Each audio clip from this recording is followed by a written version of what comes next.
My name is Chris Williamson and I own Custom Cabinets by Williamson Millwork in Savannah, Georgia. Custom Cabinets, we specialize in residential cabinetry as well as commercial casework. We started in 1974. It was started by Roy and Colette Williamson, my aunt and uncle. Then they sold the business in 1996, and I was fortunate enough to buy the company back, bring it back into the family name, December 28th of 2005. Well, you know, it's been a learning process. When Roy and Colette had the business, all we had was a table saw, a line boring machine, and then as time progressed into the changes in cabinetry from face frame cabinets to Euro cabinets, they bought an edge bander, but then they kind of stopped because they had taken the company as far as it could really go. In the industry that we're in, if you're not constantly looking for new ways to do business, you're just one step away from going out of business, because it takes a lot of capital to build commercial casework and cabinets. Space is an issue, and so we started looking at how we could grow our business without actually having to get a larger building and just finding a faster, more efficient way to do work. Whenever we finally decided to purchase the nested base router and go with the CR Onsrud router, a couple things happened that I really wasn't aware of, but it turned out to be a great thing. You're going down to one machine, a nested base router. It basically handles everything. You put it on a sheet of plywood on the router, it does all of your cutting, line boring, construction boring, everything.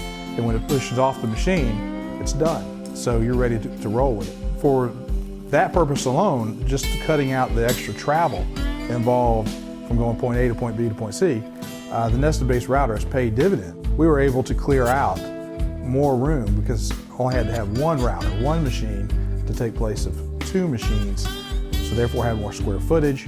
The technology we had was on a panel saw. We had to move it to a cart, roll it over to the point, whether that person put the part in there square and then hit the go button and something was drilled out of square, then we had to recut a part.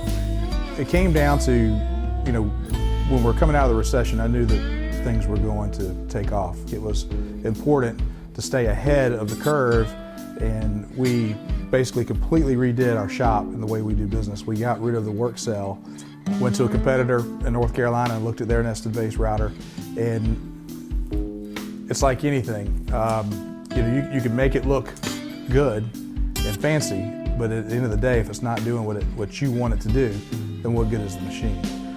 I called CR Onsrud, and quickly they said, please come by our facility and take a tour. So that's what I did, and I was amazed to see all the different types of machines, from just regular panel processing to 5-axis machines to their machines that make machines. It was pretty incredible to see that, and you could tell that they had a top quality product.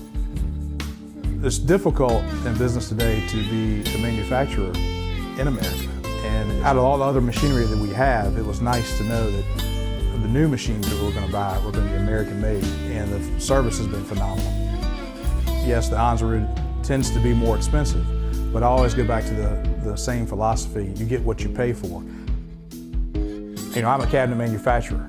I never want to be the least expensive guy out there because our quality is worth something. And that's what it is with CR Onsrud. We've had nothing but great quality, very few problems. And if there ever has been a situation, pick up the phone and they're there. I want to run it 24/7. I would like it to run 24/7. But it definitely, I would say, runs 7 out of the 8 hours during a regular shift. We have yet to be able to keep up on the box up side. Then the router still outcuts what we can box up in a day. If the machine's running, we're making money.